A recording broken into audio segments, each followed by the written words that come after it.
I'm Adamson, Director of Research and Education at Newton Running Company, and welcome to Running Form Friday. I'm going to talk about injury. It happens for really one basic reason. The basic reason is too much, too fast, too soon. It's really simple. You can adapt to almost anything. People adapt to climbing Mount Everest. If you went up tomorrow, you'd probably die within about 3 minutes, but given enough time, a lot of people can climb Everest without oxygen. Same applies for heat, cold, distance, speed, intensity, lifting weights. It's all the same. If you don't adapt slowly enough and give your body time to recover and repair, then you're probably going to get injured. The body's response is almost inevitably the inability to recover and repair fast enough. So general injury falls into a few categories, apart from being too much, too fast, too soon, which is the rule of twos. It could be repetitive motion with misalignment. So if something's slightly misaligned, say your knee isn't quite straight or your ankle is a little off, your biomechanical chain will feel any of those things. That's going to include something like late stage overpronation, and that will cause your foot to rotate in a little bit too much. Of course, your knee then follows it, hip gets affected, lower back, all the way up your biomechanical chain. And over many repetitions, if it's not lined up straight, then you can see injury.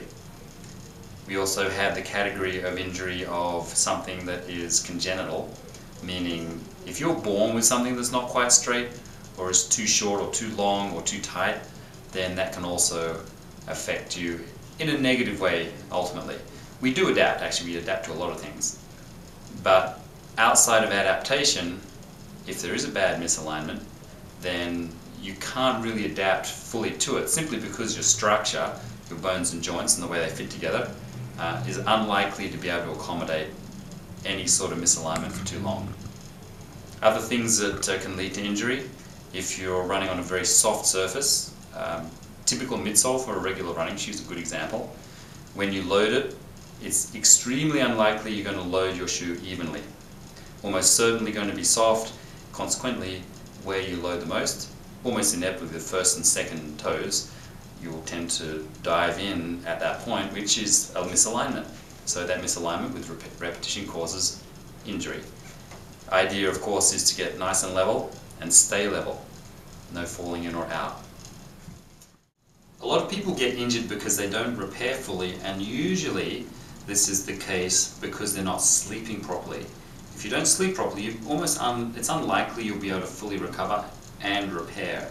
So if you're chronically sleep deprived, and not many people know that they are, you have a regular job, so you work a job, you're training, you've got a family, you've got social commitments, all these things add up, and you probably get maybe half an hour less than you might want.